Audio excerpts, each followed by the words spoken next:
گانے، فلمیں memory card میں کاپی کر کے دینا۔ میں ایک موبائل شاپ چلاتا ہوں، جو آئٹم میں بیچتا ہوں ان میں میموری کارڈ اور یو ایس بی ڈرائیوز شامل ہیں۔ یا ایسا ہوتا ہے کہ جب کوئی نیا میموری کارڈ یا یو ایس بی خریدتا ہے تو دکاندار اس کارڈ یا یو ایس بی میں ڈیٹا کاپی کر کے دے دیتا ہے اپنے کمپیوٹر سے۔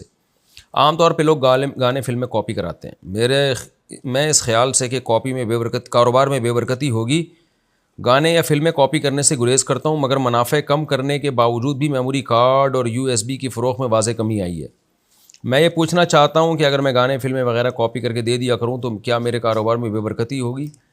جی بالکل ہوگی، اور ناجائز عمل ہے یہ۔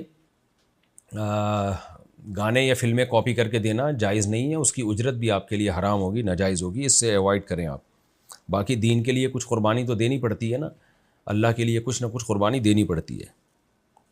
دوران سجدہ پاؤں کا اٹھ جانا۔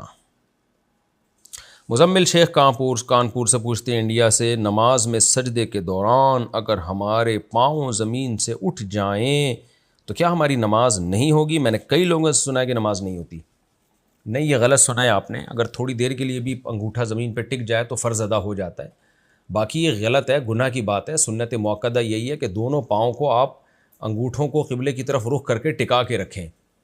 تو اگر یہ سنت موقدہ ہے، اس پر عمل نہیں کرتے تو گناہ ہوگا آپ کو۔ اگر یعنی آپ دونوں پاؤں کو نہیں ٹکاتے سجدے میں اور اٹھا کے رکھتے تو گناہ ہوگا۔ البتہ اگر دونوں پاؤں سجدے میں مکمل اٹھے رہیں، ایک سیکنڈ کے لیے بھی ایک پاؤں بھی زمین پہ نہ لگے، پھر سجدہ آپ کا نہیں ہوگا، کیونکہ سجدہ 7 اعضاء پر ہوتا ہے۔ آخری فیصلہ کے الفاظ سے طلاق ہے۔ ایک بہن امریکہ سے پوچھتی ہیں، ایک آدمی نے لکھ کر اپنی بیوی کو ایک طلاق دی اور اپنے رشتہ داروں سے کہا کہ میں نے اپنی بیوی کو طلاق دے دی اور اب وہ میری بیوی نہیں ہے۔ پھر بیوی اور بیوی کے رشتہ داروں سے کہا کہ میں نے جو طلاق دی ہے وہ میرا آخری فیصلہ ہے، تو یہ کون سی قسم کی طلاق ہوگی؟ دیکھیں، آخری فیصلے سے تو کچھ نہیں ہوتا، وہ فیصلہ کیا ہے انہوں نے۔ طلاق اگر صریح لفظوں میں لکھ کے دی ہے کہ میری بیوی کو طلاق، تو ایک دی ہے تو ایک طلاق رجعی ہوگی، 2 دی ہیں تو 2 طلاقیں، 3 دی ہیں تو 3 ہیں۔ کنایا کے الفاظ استعمال کیے ہیں تو وہ الفاظ کیا ہیں وہ آپ ہمیں بتائیں، اس کے بعد فیصلہ ہوگا کہ الفاظ لکھ کے کیا دیے۔ تو کم سے کم تو ایک تو ہو ہی گئی ہے جو رجعی ہوتی ہے، باقی ڈیٹیل جاننے پر پتہ چلے گا۔